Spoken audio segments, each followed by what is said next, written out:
Hey, what's going on? Backstage here at Defy with a relative newcomer to Defy, but definitely not a newcomer in the world of wrestling. This is the Defiant ones, and we're talking with Adriel Noctis, the Blood Thief. How you doing, man? I'm good, man. Thank you for having me. I really appreciate that. Yeah, absolutely, man. So this is like your third or fourth time here at Defy? Fourth. The first time I did it was like when they did the October LA show. Yeah. In was that 21 or 20? I think that was 21, but 21? Yeah, sounds right. It's all a blur these days. Yeah, no kidding, man. So that was my first one, and then since moving closer to the area, I've gotten to be a part of now. This is my third one since moving back. So you mentioned we were talking on the elevator on the ride up to this podcast studio. You mentioned that you've put some miles on your car. So yeah. You're originally from what area? Nampa, Idaho. So it's right outside of Boise. Okay. It's a small town, but at the same time a big town, but there's no wrestling around it, so I gotta put some hours in the car. So you where were you before you moved back? I was in Las Vegas. Okay. So I started wrestling in Idaho. I did about a year or so out there, and then I wanted to expand my horizons, so I trained in Las Vegas for about 4 years, and then just recently moved back. Wow. Okay. So I guess where did you train? It was with Cutthroat Cody. He's the main trainer out there. Yeah, and I got to work with like D'Lo Brown. Great. Those were the two main guys that really helped me out. How'd you like living in Vegas? It was hot. Yeah? I liked it at first. That first year was great because in Idaho you just get snowed in for an entire winter, and out there you put on a light sweater and you're good. Yeah. But then you're there for a few years and you're like, wow, there is no other weather than just dry. And so you start to get like depressed there. Sure. So I had to get out. So, there's quite a few promotions going on in Vegas. Is that right? Yeah. So what were some of your favorite things that happened to you in Vegas? Some of your favorite matches and some of the events you got to work? It would have to be the promotion that me and my friends out there started, Grap House. Okay. That was really a special thing that we have going still. They're doing their 1 year anniversary show in a few weeks. That's awesome. But like just getting to work with like a group of your best friends and just book shows together, like it doesn't get better than that. That's great. So Grap House. Yes. Awesome. Grap House. Right on. So let's go back, to the early days of, Adriel Noctis as a child. So were you a wrestling fan growing up? Oh, absolutely. Yeah. What's your first memory of wrestling? Dude, it's very vivid memory, but it's like SmackDown Attitude Era type of thing. Yeah. I'm probably a baby sitting like on the floor. Yeah. So I'm watching this, but it's like Kane joke slam. Were your parents wrestling fans, or did you just catch it randomly? My dad was at the time. Okay. Because that was when the Attitude Era was hot. It was right when I was born. So sure. He caught like the better end of it. Nice. And so that was my first exposure. But then ever since I was hooked. So you got hooked as a kid. How nerdy did you get? Did you collect the figures? Did you play the video games? Absolutely. Up until I was like probably in 6th grade, when you turn 12, you're like, oh no, I'm a man now. Yeah. And so I got rid of all of it. Yep. And then you probably wish you still had it now. Oh, well, about a year after that, I went ahead and recollected most of it. Nice. So it really just never went away. Okay. Did you try backyard wrestling with your friends? Oh, absolutely. Well, not my friends. My friends hated wrestling. Okay. My little brother, on the other hand, he got the worst of it. Yeah. What was your backyard name? It was just Tyler. Okay. Yeah. Tyler the creator. No. Yeah. Okay. So what was like your main move when you were a kid? What was like your finisher? Did you have one? I had this ridiculous one where you pick them up in like a fireman's carry. Yeah. You make them land on their feet, so you're holding the back of their head, and then you just kick the back of their head. Oh man. Like I don't know why you wouldn't just pick them up and kick the back of their head, but sounds like add some flair to it. Variation of like the go to sleep with John Cena's thing. And it was basically every 2K move you could put together into one. Like that's what happened. Nice. So what were you into, like in high school and stuff? Were you an athlete, or were you more into like music and stuff, or what were you into? I was all over the place. I was kind of like the kid that could like just hang out with anyone. Sure. To a degree. I did wrestling all through school just because I knew the conditioning was going to be important one day. At the same time, I was a theater kid. At the same time, I was a speech kid. And then I was like heavily into music and stuff on the side. I like never making it, but just taking a lot of inspiration and influence from music scenes. So what was your go-to bands? What are some of your favorite bands growing up and even to this day? Gate Creeper. I've Yeah, seen them nice. like probably 3 or 4 times. So you're a metal guy. A little bit, and then I like a lot of like underground rap, like Lil Ugly Mane is a name that comes to mind. There's a SoundCloud wave, like Horsehead's one of my friends now. He's awesome. I listen to him in school, Lil Peep, stuff like that. So Okay. Were you a Goth Boy Click member? oh no. Wannabe goth boy. One boy. Okay. Still am. Okay, nice, man. Did you ever try rapping yourself? No. No? Okay. I was hoping that we'd have some unearthed like YouTube link of that. No. And if anyone finds it, delete it. No, there was never anything like that. I just sing a lot in the car on the way here. Nice. Yeah. So, okay, when did you get the bug? Like, I could actually do this. Like, when did that like become a reality that you could actually get in the ring and train? So it was always in my head, like, I'm going to do this. Yeah. I remember being like 10 years old and getting in arguments with my dad and just, no, you should get a career. Like, well, that is a career. Right. But then, like, literally as I turned 18, there was a small promotion out there that started. They had a ring. They taught me the basics. And so it was like, this is the first thing I'm going to do as a legal adult. Yeah. So were you familiar with wrestling, not in the WWE, that kind of thing? Were you familiar with the like independent promotions? Oh, yeah. A lot of the stuff I still go back and watch is like a lot of the UK stuff. Like I love Rev Pro. Yeah. Like, Rev Pro matches are still something I just can entertain myself with for hours. So nice. Okay. Well, what were some of the wrestlers that you kind of gravitated towards? It would have to be like Prince Devitt when he was doing his thing back then, Finn Balor. Pete Dunne. Yeah. Dunne was sick. Now I'm on the spot. No worries. Ricochet was doing his thing out there. Yes, for a minute. he was. And that was actually my first time seeing Ricochet. Nice. Was him doing that. So cool. Some of that style. Yeah. Yeah. So were you always, because your style is like super explosive and like you do a lot of kind of acrobatic kind of stuff. Was that did you ever do gymnastics or anything like that? No. Like I can't flip to this day. If you told me to flip, I can't even wrap my head around it. I went through like a weird like parkour phase. Okay. As like a kid, you get the internet and you're so impressionable. I went through that as a little bit. You got a regular John Morrison here. Oh no, not at all, man. So I guess that kind of helped my agility a little bit. A lot of it was just from high school wrestling. Yeah. To be honest. So nice, right on. Well, okay, so then how old were you when you got into training? And so you must have trained in Idaho a little bit, right? A little bit for like a year. There's a promotion called Wrestle Club out there. They do a lot of like non-profit shows. Nice. So they taught me a little bit of the basics I was there like barely over a year. And then I just knew it was time for me to do something else. Did you get a match in? Oh yeah. I had like probably 30, 40 matches before I left. Nice. Yeah. So when was the first time you felt comfortable? Like, okay, I can do this. Oh man. Or do you not feel that way yet? I'm just kidding. I feel that way now, but like I go through phases where like 3 months goes by and I'm like, oh, I had no idea what I was doing. Another 3 months, oh, I had no idea what I was doing. I'm good now. So it'll just stay that way, hopefully. That just means you're growing. Mm-hmm. So when we were chatting before the interview, we were talking about, was it 2020, 2021, 2022, and it's all a blur these last couple of years. Where were you when the pandemic hit? Were you in Vegas? Yeah, I was in Vegas. My day job, I was working from home, just chilling, doing everything I could to stay in shape because, gyms were shut down. Crazy cabin fever. But it wasn't very long until I started wrestling again because then like Paradigm Pro Wrestling, they did their no hook tapings, and so you do like 4 or 5 matches in a day. Wow. CWF Hollywood, you'd go out and do those tapings, 4 to 5 matches. So it was like I got more work out of it than any kind of halt. Okay, right on. Well, what'd you do to stay sane aside from wrestling, or did you not stay sane?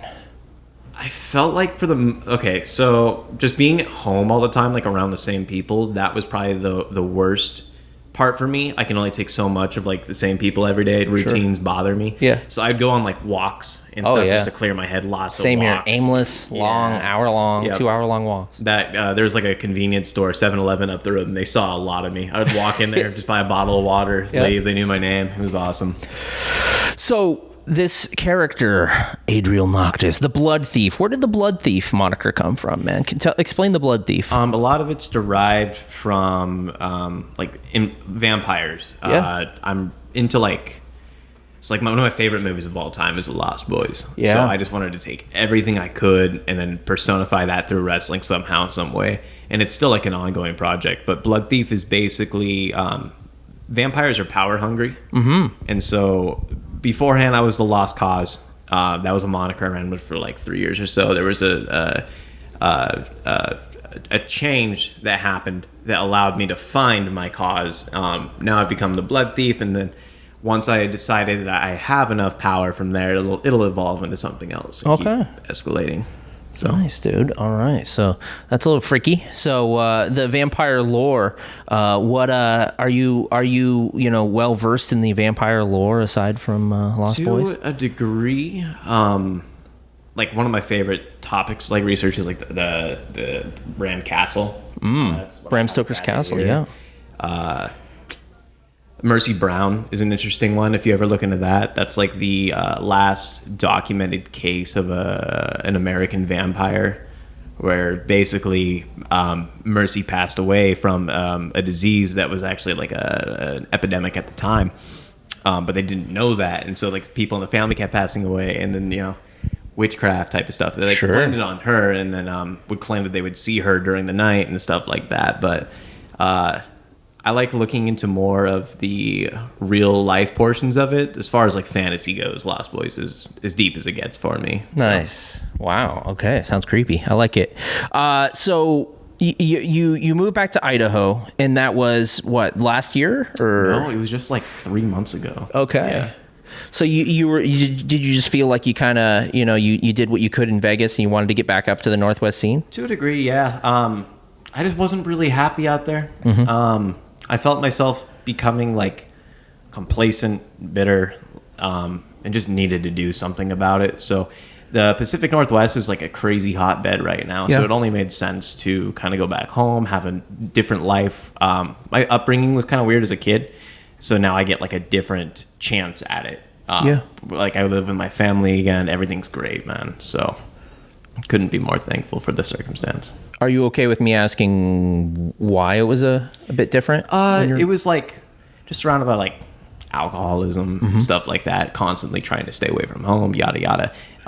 Both my parents went through a lot to fix that. Yeah. And so now they're like completely different people, like That's night great. And day. So yeah, very proud of them. That's awesome. So it's like the family's back together now. Oh yeah, it's awesome. That's great, man.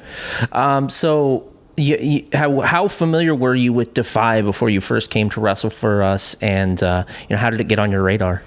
I feel like it's always been on my radar. I remember getting contacted about a booking. I think it was that like 2021 one, and I scrolled through the conversations, and I literally sent probably like 5 or 6 DMs to the Defy page throughout Left on red. Years. Yeah, absolutely. No, probably not. It was probably just delivered, honestly. Sure. So no, like I think ever since I moved to Vegas, it was probably on my radar to just try to get out here. Yeah. So go out and make yourself seen, and then come back and prove what you can do, man. Absolutely, I couldn't be happier. So tell me about that first time. Showing up. It was Washington Hall, was it, or? The very first one was in LA. I don't remember the name of the venue. Yep. I don't remember. Showed up with one of my friends. They were booked, and I think it was either like literally the day before or while I was on the way there. Like, hey, we have a match for you. Nice. Like, oh, okay, perfect. Good thing I'm coming. Yeah, there's a lot of times where I'll just get in the car and like take a chance, and this happened to be one of them that it worked out for the best. Is that something you would suggest for like hopeful young wrestlers? Absolutely. But don't do it every single time for every single little place. If it's something like Defy is awesome. If it's something that's not going to be worth it to you in the long run, don't do it. Don't let anyone tell you otherwise. Okay. All right. So, but it was worth it for you for Yes. Defy. You had that experience with Absolutely. LA, and then you came up and, what was your first, because really the home base for Defy in Seattle is Washington Hall. This is an iconic venue. Jimi Hendrix played here back in the day. This is a historical landmark. What was it like, coming home to Washington Hall, your new home? What was that like for you, man? So this is actually my first time wrestling Washington Hall. Oh, shit. Okay. I actually got in a car probably a month ago and came out to the last show that was out here just to check it out and hopefully get a spot. There's no spot. I was cool, but I just sat in the corner and watched it. And the ambiance of the venue, the energy of the crowd, the lighting, everything is just so perfect. Yeah. So I'm very excited to be here. I've gotten to wrestle at the Lariat Bar. That's right. That's what I was. Wrestle at the Tacoma venue. So this will be my first time doing Washington Hall. That's so awesome. I'm so excited, man. Well, we'll have to do a follow-up interview, and I'll ask the same question. You were a standout at the Pride event at White Center Pride. That was the first time I'd ever seen you wrestle, and it was just a standout moment. That was so awesome. Do you approach matches differently at all when you're wrestling in front of a crowd that might not be there, paid people that might not, know wrestling? Do you approach that at all, as opposed to like a Defy show where it's mostly fans who know they're going to watch some good wrestling? Oh yeah, absolutely. So I think with events like that, it's more important to be interactive. Yeah. Anytime that you can be, you want to be able to suck them in so they can actually become the paying fan, and then they end up at Washington Hall. But you're not going to do that by spoon feeding them the wrestling fan stuff. You need to get on it a human level. Do more with less, right? Yeah, exactly. More character stuff and big moves and stuff. Absolutely. I love that because you go to a hardcore wrestling event and it's very analytical. That everyone's watching and for these big moves and stuff. But then you go to one of those and they're like, yeah, drop kick. Yeah, absolutely. Wrestling. No, you shut up. No, you suck. Exactly. And the little kids, seeing the little kids just But then you get people that come up to you afterwards and they're like, wow, this was cool. Do you guys do this anywhere? It's yeah, we do this every month. You're like, nah, I just show up in my tights for random free events. We show up one time a year on this block party event, and that's it. So what do you, your friends from high school or people that, aren't in the wrestling sphere, how do they feel about seeing, their friend or their family member, kind of succeeding in wrestling? How's that? Man, a lot of them that stay in contact with me, I don't deserve them, dude. I don't have time for them, and I feel so horrible about it. And it's not a holier than thou thing, but I go home, I work throughout the week, I'm in the gym, and then I get back on the road, and that's literally my whole life. But they're very supportive, constantly retweeting, sharing my stuff, awesome, commenting. Those little things just go such a long way to know, okay, I'm, they still think of me. So. Yeah. Awesome, man. Well, we're stoked to see you and what you do in Defy. Just a couple more questions for you. So, at this point, and you have so much to do in this wrestling business, but you've already done so much at such a young age, and growing up a wrestling fan. It's a loaded question, and I'm putting you totally on the spot. Okay. But what does wrestling mean to you? The first phrase that comes to my mind is just creative outlet. Wrestling is everything and nothing all at once. So, to me, it's a platform where I get to express myself artistically, because I'm not good at rapping. There you I go. can't rap and I can't sing, so I got to wrestle. There you go, man. Your lyrics are just like your drop kicks. Yeah, absolutely. I like that. Okay, so you've had a few chances to be in front of the Defiance. That's what we call this community. The fans are the Defiance, but it's also the wrestlers. It's all part of this community. What does the Defiance mean to you? I don't think I've found that out yet, and I think Yeah. that is exciting to me. Yeah. I like your honesty. When I walked into the venue, though, there were people there waiting. It was 4 o'clock when I got here. Yeah. There's no reason they should be out there that early, but he came to me with a folder of pictures of me, just waiting for me to sign them for him, and then like got photos with me and stuff. I'm like, that was so weird. That was like not in a bad way. Like that was awesome. Yeah. So like that was, you know, Superstar. yeah, I guess like they are all just so down and so supportive. Absolutely. So far. So I can't wait to find out what it truly means. Nice, man. Okay, well, my last question is a question that, you know, can have a visual element along with it. So pick a scar on your body, anywhere, if you can show us. Pick a scar, show us if you can, and tell us the story of how you got the scar. Ooh. It doesn't have to be wrestling related. My most recent one that doesn't seem to want to go away is actually on my arm right now. Looks like some cat scratches. It's not. I think it was from a like a corner post. Like they twist tied in like the buckles or something, and I like did an up and over or something, and it scratched me. And this was like from 2 months ago, and it's just not going to go away now. So it still looks fresh. I probably have more interesting ones somewhere. It's not a scar, but my chest is uneven because I separated my ribs in high school. So now it's like my left side sticks out way further than my right one. I guess that would be my coolest scar. You have uneven boobs. Yeah, exactly. The bra shopping's way weird, man. Very awkward, yeah. Right on, man. Well, any final words for the Defiants and Defy here on Defiant Ones? Thank you for having me. Love you. Don't let him get near your neck. He's the blood thief. Sorry. My bad. Adriel Noctis here on the Defiant Ones.